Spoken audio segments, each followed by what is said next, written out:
Hello everyone, welcome to Study IQ. कल और परसों का जो वीडियो आया था, यानी कि 1-2 मार्च का और 3 और 4 का, उसमें मैप के क्वेश्चन कवर नहीं कर पाया था। आज मैंने 4 क्वेश्चन मैप के डाले हैं 1997 के यूपीएससी पेपर से, उनको डिस्कस करेंगे और साथ में 10 क्वेश्चन और डिस्कस करेंगे 5 और 6 मार्च के the Hindu, Hindu Business Line, Live Mint और अन्य अखबारों से। इस वीडियो को मैं अब तक लेकर आ रहा हूँ। मेरा नाम है गौरव। हमारे पेन ड्राइव कोर्सेज आते हैं यूपीएससी के लिए, ऑप्शनल और जीएस के लिए, साथ में टेस्ट सीरीज भी उपलब्ध है। अगर आप उसको खरीदना चाहते हैं तो studyIQ.com विजिट कर सकते हैं।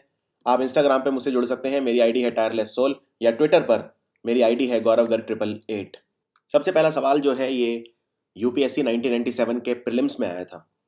ये काफ़ी अच्छा क्वेश्चन है मैप का, और इसमें यह कहा है कि अगर आपको मुंबई से इन कंट्रीज में जाना है या इन लोकेशन पर जाना है, अलेक्जेंड्रिया, सुएज, पोर्ट सैड या बेंगाजी, तो आपको सुएज कनाल पास करने की आवश्यकता किस में नहीं पड़ेगी। सुएज कनाल जो मेडिटेरेनियन सी को रेड सी से जोड़ता है, जो रास्ता है, एक बहुत इंपॉर्टेंट है ये सुएज कनाल का रास्ता। और देखते हैं क्या आंसर है इसका। तो ये मैप है, आपको मुंबई से जाना है, यहाँ पे सुएज कनाल है इजिप्ट के साइड में, और ये है सुएज कनाल। ये आपको क्लियर है जो ये मैंने मार्क करा है। अगर हम सुएज कनाल को ढंग से देखें, ये अफ्रीका के देश हैं, ये मोरक्को हो गया, ये अल्जीरिया हो गया, ये लिबिया हो गया और ये इजिप्ट हो गया। तो ये ऊपर छोटा सा टूनिशिया होता है, ये लिबिया है। लिबिया में ये जो बंदरगाह है यहाँ पे, ये है बेंगाजी। ये काफ़ी लंबे समय से बंद था, अभी खुला है ये बेंगाजी बंदरगाह। तो अगर मुझे ये जाना है, ये मैं यहाँ से मुंबई से चला और यहाँ से सीधा, और यहाँ पे मैं ऐसे आया। अब यहाँ पे ये सुएज कनाल स्टार्ट हो गया है, ये देखिए। तो सबसे पहले जब सुएज कनाल का पहला जो पोर्ट है, पहला जो लोकेशन है, वो है सुएज। तो सुएज मैं पहुंच गया।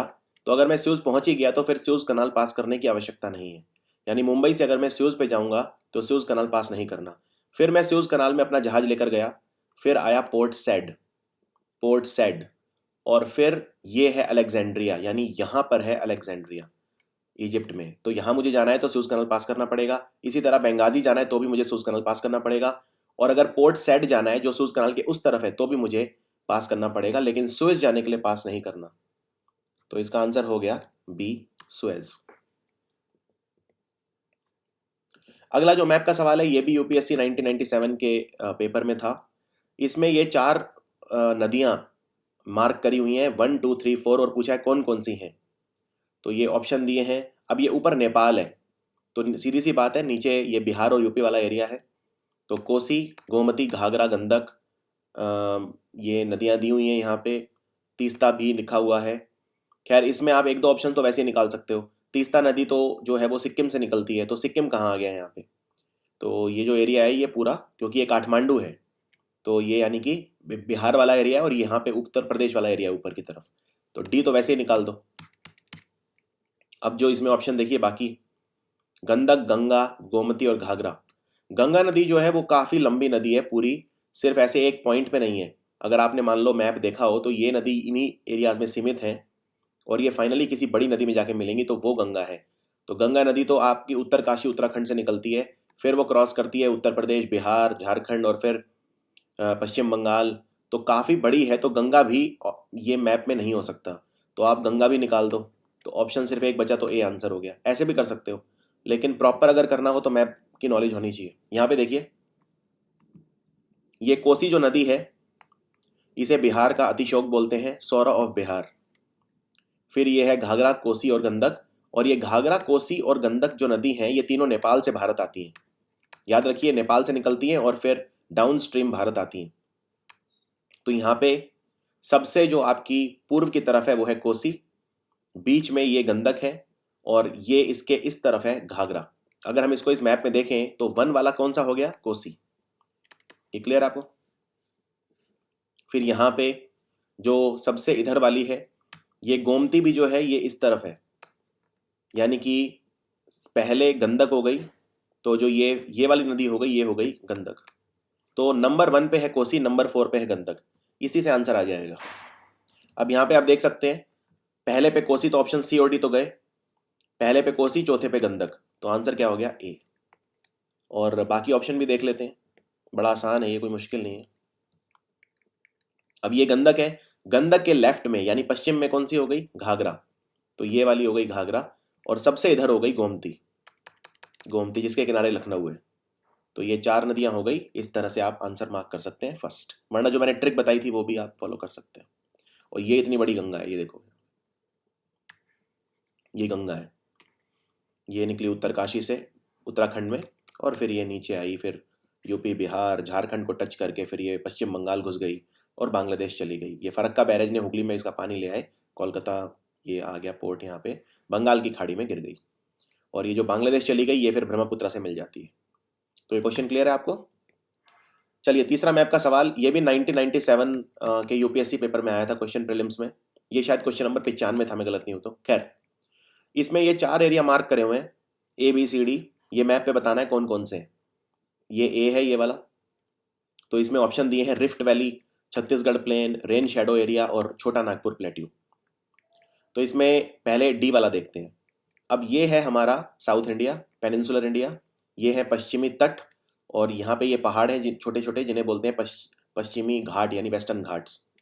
तो होता क्या है, जैसे ये पहाड़ है, तो अगर यहाँ से विंड आती हैं, मॉइस्चर लेडन विंड्स, यानी कि जो नमी लेकर विंड आती हैं वही बारिश कराती हैं, तो ये पर्वत से टकराती हैं और यहीं पे इस एरिया में बारिश करवा देती हैं। पहाड़ के जो इस तरफ वाला एरिया है यहाँ पे बारिश नहीं होती, इसे बोलते हैं रेन शेडो एरिया। तो ये जो फ्रंट साइड है इस पे बारिश करवाती है। तो इसीलिए जो मैंगलोर है, उडुपी है, यहाँ पे बारिश बहुत होती है, और बैंगलोर में रेनफॉल उतनी नहीं होती क्योंकि बैंगलोर रेन शेडो एरिया में पड़ता है। तो ये जो डी वाला है ये रेन शेडो एरिया है, डी वाला। तो इसमें बी और सी बचे, और ये ए है रिफ्ट वैली। रिफ्ट मतलब होता है दरार, जैसे कहते हैं दो लोगों में आपस में रिफ्ट आ गई यानी दरार।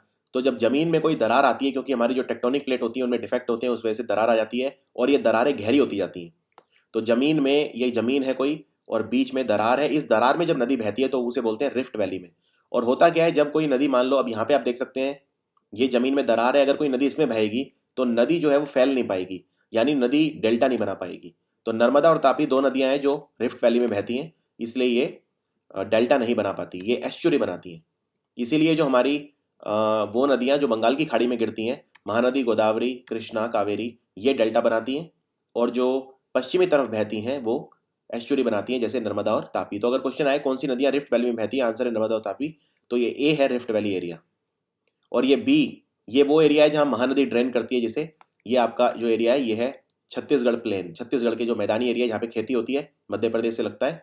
तो बी हो गया इसमें छत्तीसगढ़ प्लेन, ए डी हो गया इसमें रेन शेडो एरिया, सी इसमें हो गया, सी हो गया छोटा नागपुर प्लेट्यू। तो इसका आंसर हो गया सी, रिफ्ट वैली एरिया है ए, बी है छत्तीसगढ़ प्लेन, सी है छोटा नागपुर प्लेट्यू, और डी है रेन शेडो रीजन। एक क्वेश्चन और देख लेते हैं मैप का, ये भी 1997 के यूपीएससी पेपर में आया था। इसमें ये एरिया दिया हुआ है ए बी सी डी, और ये पूछा है यहाँ पे कौन सी भाषाएं बोली जाती हैं। अब ये आप पहचान सकते हो, ये उत्तराखंड हो गया, तो ये वाला, ये कौन सा कंट्री हो गया, ये अगर इसको मैं जोड़ दूं ये नेपाल हो गया। तो अगेन ये यूपी बिहार का एरिया है, यहाँ तक लगभग ये ऐसे बिहार है, और फिर ये उत्तर प्रदेश है। तो ये वाला जो एरिया ये कौन सा है, आप इसको मैप से कंपेयर कर लो, ये नेपाल, ये उत्तराखंड हो गया। तो आप ये कंपेयर कर लो, जो ये ए वाला एरिया है 4 भाषाएं दी हुई हैं, ब्रज भाषा, भोजपुरी, मैथिली और अवधी, इनको ही आपको लगाना है। अब आपको बिहार में पता होना चाहिए भोजपुरी कहाँ बोलते हैं। भोजपुरी बोलते हैं बिहार में जो भोजपुर है, रोहतास, ये वाला जो एरिया है। मैथिली बोलते हैं जो उत्तर बिहार है, नॉर्थ बिहार। आपको ये बिहार का मैप दिखा देता हूँ, यहाँ पे आपको आइडिया हो जाएगा। तो ये बिहार का मैप है, ये जो उत्तर बिहार का एरिया है यहाँ बोलते हैं मैथिली। और मैथिली भी कई तरह की है, केंद्रीय मैथिली, पश्चिमी मैथिली और बजिका मैथिली, लेकिन मेनली मैथिली बोलते हैं उत्तर बिहार में। ये भी मैथिली है, और ये नीचे और साउथ में चले जाओ तो ये है मगधी। तो इसमें, इस डायग्राम में अगर मान लो मैं यहाँ पे कुछ मार्क करता डी, तो यहाँ पे होता मगधी, और अभी लेकिन डी ऊपर की तरफ है, तो डी वाला क्या हो जाएगा, डी वाला हो जाएगा मैथिली। तो सबसे जो डी वाला है ये मैथिली हो गया, सबसे आखिरी वाला ऑप्शन मैथिली होना चाहिए। तो इसमें सी बचा, सिर्फ सी आंसर हो गया। खैर पूरा देख लेते हैं, ये सी वाला एरिया कौन सा है, ये एरिया है जहाँ भोजपुरी बोलते हैं, तो ये भोजपुरी वाला हो गया। और फिर ये उत्तर प्रदेश है, तो उत्तर प्रदेश में ए कौन सा कोइंसाइड कर रहा है, ये वाला एरिया, मथुरा, हाथरस, वृंदावन, आगरा, ये वाला जो एरिया है यहाँ पे बोलते हैं ब्रज भाषा। तो ये वाला एरिया हो गया मथुरा, आगरा, हथरस, ये वाला जो एरिया है, वृंदावन वगैरह, और ये वाला एरिया हो गया फैजाबाद के आसपास वाला एरिया जहाँ पे बोलते हैं अवधि, तो इसके और इधर हो गया ये। तो इसमें ये वाला एरिया जो है ये हो गया अवधि। तो ये हो गया ब्रजभाषा, अवधि, भोजपुरी और मैथिली। तो मैथिली और मगधी जो है ये अलग अलग एरियाज में बोली जाती है। एक क्वेश्चन लास्ट मैप का, ये भी 1997 के पेपर में आया था यूपीएससी में। ये देश म्यांमार है, ये नदी कौन सी है जो ये बह रही है? इस तरह के काफ़ी ये वैसे क्वेश्चन होते हैं। तो इरावड्डी, मैकोंग, चाओ फ्राया और साल्वीन। अभी मैकोंग नदी तो तिब्बत से निकलती है, तिब्बतन प्लेट्यू से निकलती है, चाइना से, और तो ये अलग है। इरावड्डी नदी ऐसे बहती है यहाँ पे इस तरफ, ये भी नहीं है। मैं आपको ये म्यांमार का मैप दिखा देता हूँ। ये है म्यांमार, तो म्यांमार में आप देख सकते हैं ये है इरावड्डी नदी। ये इरावड्डी डॉल्फिन भी होती हैं यहाँ पे, इरावड्डी डॉल्फिन भारत में भी पाई जाती हैं। इनका नाम इरावड्डी डॉल्फिन रखा था इरावड्डी नदी के नाम पे। और ये वाली नदी पूछी आपसे तो ये हो गई साल्वीन, और इसके नीचे ये हो गई सितांग, सितांग और साल्वीन। तो साल्वीन है ये नदी जो एग्जाम में पूछा है, आंसर है डी, साल्वीन। इरावड्डी आपको पता ही है म्यांमार में, ये इरावड्डी नदी हो गई। मैकोंग और चाओ फ्राया, चाओ फ्राया तो थाईलैंड में बहती है, और मैकोंग देख लेते हैं क्योंकि इंपॉर्टेंट है।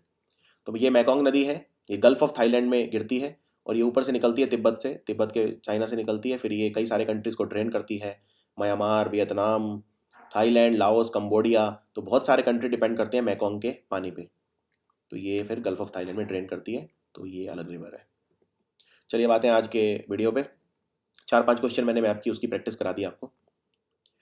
तो सबसे पहला सवाल जो है, ये आर्टिकल आया था कि डीआरआई के ऊपर, डायरेक्टोरेट ऑफ रेवेन्यू इंटेलिजेंस, ये इसका काम ये है कि भारत में जो राष्ट्रीय जो स्मगलिंग है उसे रोकना, भारत की इकोनॉमिक सिक्योरिटी को इंश्योर करना, और भारत में पैसों की स्मगलिंग को रोकना, ये ठीक है। ये काम करता है डायरेक्टोरेट ऑफ रेवेन्यू इंटेलिजेंस। इसमें जो central board of indirect tax and customs है उसके ऑफिसर भी काम करते हैं। डीआरआई जो होता है वो ब्लैक मनी को रोकने के लिए रेस्पॉन्सिबल नहीं है। ब्लैक मनी हो या कमर्शियल व्यावसायिक फ्रॉड हो या ट्रेड बेस्ड मनी लॉन्ड्रिंग जो होती है, नहीं, ये गलत है। ये इसके और भी काम है, यानी ब्लैक मनी को भी रोकता है, कमर्शियल फ्रॉड को भी रोकता है, और मनी लॉन्ड्रिंग को भी रोकता है। डीआरआई जो है वो जो नकली नोट होते हैं उन्हें जब्त कर सकता है, सीज कर सकता है, ये भी ठीक है, ये भी काम वो कर सकता है। तो इसमें ए और सी ठीक है, बी गलत है, आंसर है सेकंड। नेक्स्ट क्वेश्चन है डेकॉय इफेक्ट के बारे में।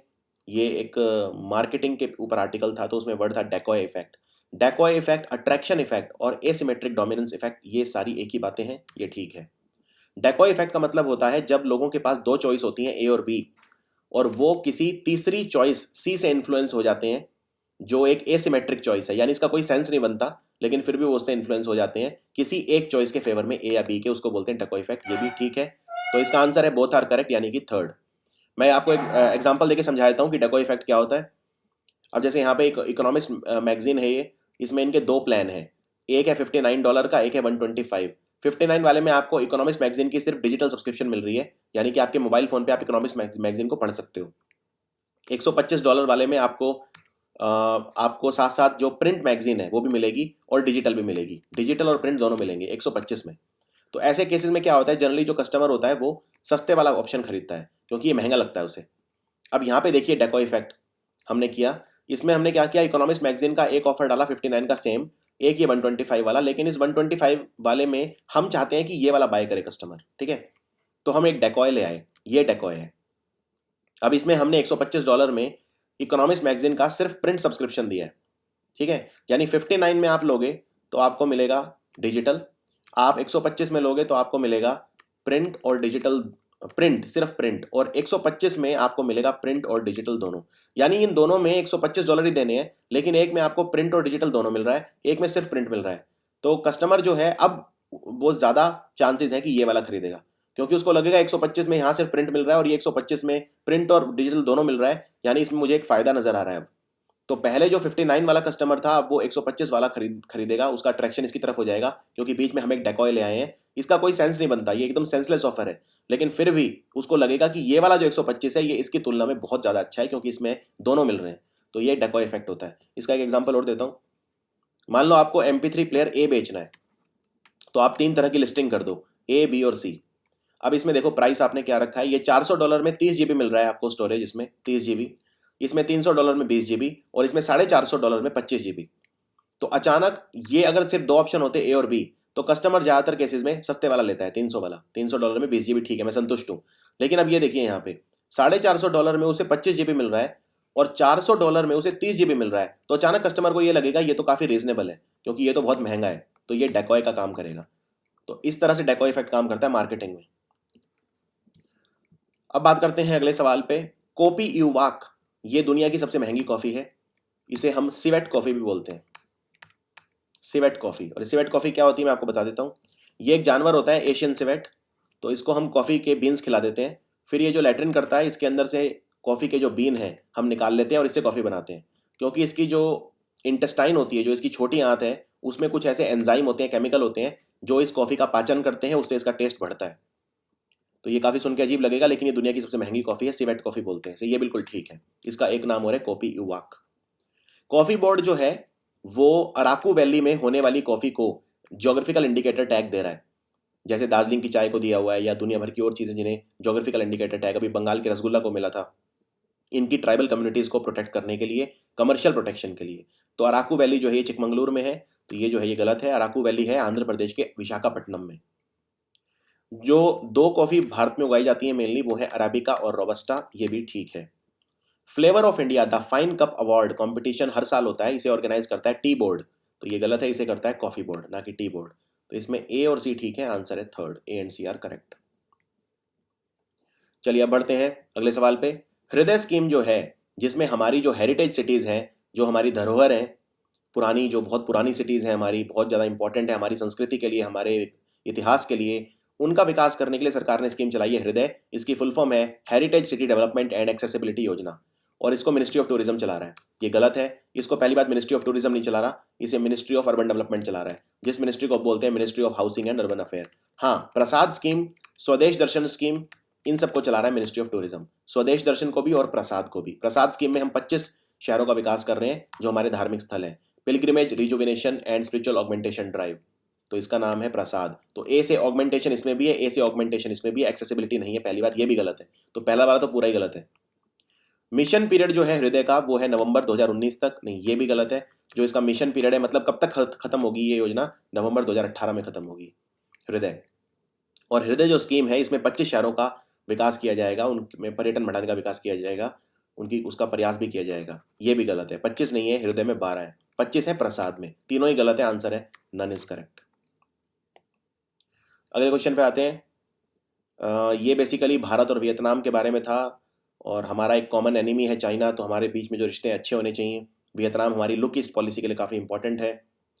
तो global centre for nuclear energy partnership, जिसे बोलते हैं GCNEP, ये झज्जर में बन रहा है हरियाणा में, ये ठीक है। ये बहादुरगढ़ के पास बन रहा है, झज्जर में हरियाणा में, ठीक है।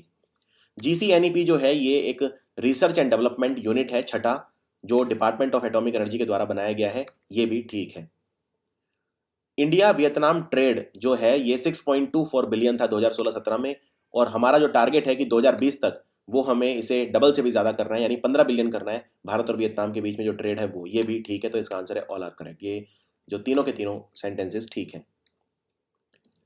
आगे बढ़ते हैं। वर्ल्ड वाइल्ड लाइफ डे ये मनाया जाता है 5 मार्च को। इसको याद रखने का तरीका बताता हूँ। तो W मतलब वाइल्ड लाइफ, आप इसको घुमा दो, तो अगर आप इसको ऐसे घुमा दोगे तो ये क्या बन गया, 3, राइट। तो ये 3 मार्च को मनाया जाता है, 5 मार्च को नहीं, हमेशा याद रहेगा आपको। तो पहला गलत है। इस बार का जो थीम था वो था big cats predators under threat. Predator मतलब होता है शिकारी, तो शिकारी ही खुद खतरे में है, यानी जो जैसे तेंदुआ होता है या प्यूमा होता है या शेर होता है, बाघ होता है, ये सब बिग कैट्स हैं, तो ये खुद ही खतरे में है, ये थीम था, ये ठीक है। एक ऑर्गेनाइजेशन है, अंतर्राष्ट्रीय ट्रीटी है, जिसको बोलते हैं convention on international trade in endangered species of wild fauna and flora, CITES, Washington convention भी कहा जाता है इसे। साइट्स, भारत भी इसका एक मेंबर है, तो ये भी ठीक है। अफ्रीका के जो शेर हैं, लायन हैं, उनकी संख्या पिछले 20 सालों में 40% कम हुई है, ये भी ठीक है। और भारत में लायन मिलते हैं गिरनार की पहाड़ियों में, गिर नेशनल पार्क में, और भारत में एक ही नेशनल पार्क है जहाँ पे लायन रखे जाते हैं, वो है गिर। बीच में बात हुई थी कि गिर के जो शेर हैं उन्हें मध्य प्रदेश में पलपुर कुनो वाइल्ड लाइफ सेंचुरी में हम ट्रांसफ़र करेंगे थोड़े से, पलपुर कुनो में, लेकिन ये प्लान ख़त्म कर दिया था सरकार ने कि इस पे अब काम नहीं चल रहा। तो इसका आंसर है B, C, D and D are correct. एक मैगजीन अभी अभी लॉन्च हुई है जिसका नाम है नमस्ते शालोम। ये मैगजीन जो है ये किसको डिवोटेड है? भारत रशिया रिलेशंस को, भारत जापान, भारत इजराइल या भारत भूटान? तो ये डेडिकेटेड है इजराइल इंडिया रिलेशन को। इजराइल से हमारे जो डिप्लोमेटिक टाइज है 1992 में स्टार्ट हुए थे, तो 2017 में इसको हमारे भारत और इजराइल के रिश्तों को 25 साल पूरे हो गए। Very important. और इजराइल की सहायता से भारत एक फूड प्रोसेसिंग सेंटर बना रहा है। ये बनेगा आइजवाल, मिजोरम की राजधानी आइजवाल में। और ये 7 मार्च को इनॉग्रेट किया गया, 7 मार्च 2018 को। ये उत्तर पूर्वी भारत में यानी नॉर्थ ईस्ट इंडिया में पहला फूड प्रोसेसिंग सेंटर है। तो ये कहाँ बना है? मिजोरम में बना है, आइजवाल में। ये इंडिया इजराइल कॉपरेशन से बना है, आपसी सहयोग से बना है। सापोशी, सापोशी एक मालवेयर है, एक तरह का वायरस है ये, जो आपके इलेक्ट्रॉनिक डिवाइसेस को टेक ओवर कर लेता है, उन्हें अपने कब्जे में कर लेता है और फिर उनको रोबोट बना देता है और फिर उनसे जो चाह काम करवाता है। ये बिल्कुल ठीक है। तो ये बहुत बड़ा थ्रेट है आजकल सापोशी। कुछ मालवेयर हैं जैसे रीपर और मिरई, ये जिस सिद्धांत पे काम करते हैं उसको बोलते हैं distributed denial of services attack. ये भी ठीक है। तो दोनों ठीक है, इसमें आंसर है both A and B are correct. इसके बारे में थोड़ा समझा देता हूँ आपको क्या होता है। तो ये 3 मालवेयर हैं, 3 वायरस हैं जो आजकल बहुत अटैक कर रहे हैं, सापोशी, रीपर और मिरई। तो मिरई जो है इसने 2016 में भी अटैक किया था, 2017 में भी किया था। ये अटैक करते हैं डीडीओएस अटैक। डीडीओएस का मतलब क्या होता है? जिसको बोलते हैं, यहाँ पे फुल फॉर्म यहाँ पे लिखी हुई है, डिस्ट्रीब्यूटेड डिनायल ऑफ सर्विस।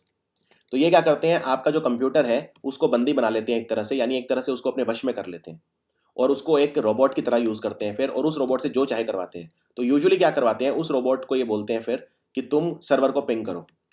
तो सर्वर को पिंग करवाते रहते हैं, बार बार करवाते रहते हैं। इससे सर्वर लोड ले नहीं पाता और वो क्रैश हो जाता है, क्योंकि एक लिमिटेड मात्रा में ही सर्वर पिंग्स को झेल सकता है। तो बार बार सर्वर को पिंग कराओगे तो वो क्रैश हो जाता है सर्वर, और फिर जो कंज्यूमर है वो सर्विस नहीं ले पाते। जैसे मिरई ने पीछे क्या किया था, डिन नाम की एक कंपनी है डोमेन सर्विस प्रोवाइडर, उसके 5 लाख कंप्यूटर को इन्फेक्ट कर दिया था मिरई ने। और उससे जो ट्विटर, नेटफ्लिक्स, रेडिट वगैरह बहुत सारी कंपनियां हैं जो डिन से जिनके साथ टाई अप था, तो डिन के इन्फेक्टेड होने से इन सारी कंपनियों के फंक्शनिंग पे भी फर्क पड़ा था। तो काफ़ी डेंजरस है ये डीडीओएस अटैक। इसमें क्या करते हैं, किसी भी गैजेट को पहले वो घुस के उसमें उसको एक रोबोट बना देते हैं, बॉट, इसको बॉट नेट बोलते हैं, बॉट नेट बना देते हैं और इस बॉट नेट से जो चाहे फिर काम करवाते हैं। यूजुअली क्या करवाते हैं, सर्वर को पिंग करवाते हैं, बार बार सर्वर को क्रैश करवा देते हैं। तो इनका नाम है सापोशी, रीपर और मिरई। आगे बढ़ते हैं, question number 9। World malaria report आई है 2017 की। ये रिपोर्ट है वर्ल्ड हेल्थ ऑर्गेनाइजेशन ने दी है। इसमें साउथ ईस्ट एशिया जो है उसमें जितने भी मलेरिया के केसेस होते हैं उसमें 87% होते हैं इंडिया में। ये ठीक है। मलेरिया भी 4 तरह का होता है, प्लाज्मोडियम फैल्कीपेरम, प्लाज्मोडियम मलेरियाई, प्लाज्मोडियम ओवेल और प्लाज्मोडियम वाइवेक्स। 4 तरह का होता है। जो पैरासाइट होता है उसको बोलते हैं प्लाज्मोडियम, जिससे मलेरिया होता है, और इसको लेके मच्छर उड़ता है जिसको बोलते हैं फीमेल एनोफ्लीस, फीमेल एनोफ्लीस। तो मलेरिया जो है मेनली भारत में होता है, उड़ीसा, छत्तीसगढ़, झारखंड, मेघालय, मिजोरम और त्रिपुरा में। ये बिल्कुल ठीक है, इन एरियाज में होता है, इसलिए यहाँ पे बारिश का पानी इकट्ठा हो जाता है। इनमें इनएक्सेसिबल टेरेन है। जो सरकार है उसने मलेरिया को खत्म करने के लिए प्लान बनाया 2030 तक। इसका नाम है national plan for elimination of malaria 2030। लेकिन याद रखिए, मलेरिया का जो टारगेट है वो अब इन्होंने रिवाइज करके 2027 कर दिया है। तो अब 2030 नहीं है, 2030 HIV एड्स का है। तो सी भी ठीक है, क्योंकि प्लान का नाम है national plan for elimination of malaria by 2030, और वर्ल्ड हेल्थ ऑर्गेनाइजेशन की जो डेडलाइन है मलेरिया को खत्म करने की वो भी है 2030। मलेरिया ट्रांसमिट होता है इन्फेक्टेड फीमेल एनोफ्लिस मॉस्किटो से, ये भी ठीक है। और एक मच्छर और होता है जिसको बोलते हैं एडिस इजिप्टी। तो एडिस इजिप्टी नाम का जो मच्छर है ये फैलाता है डेंगू। डेंगू, चिकनगुनिया, ये सारे फैलते हैं एडिस इजिप्टी से। तो इसका आंसर है ऑल आर करेक्ट, यानी कि सेकंड। आज का आखिरी सवाल है, ये सिमोन के बारे में है। सिमोन क्या है?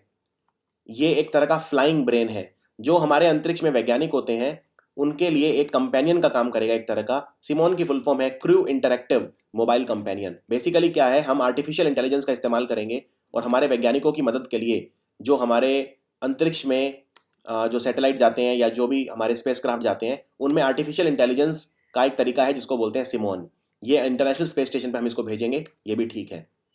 सिमोन को डेवलप करा है एयरबस कंपनी ने, जो दुबई की कंपनी है। एयरबस कंपनी जो है ये फ्रांस की कंपनी है।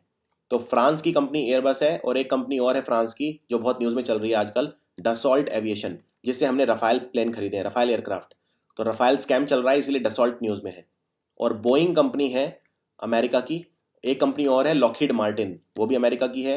एक है एक बॉम्बार्डियर है, बॉम्बार्डियर कनाडा की है, और एम्ब्रायर वो ब्राज़ील की है। तो इन कंपनियों के नाम आपको याद रखने हैं। बॉम्बार्डियर ये विमान बनाती है, ये कनाडा की है, और एम्ब्रायर EMBRAER ये ब्राज़ील की है।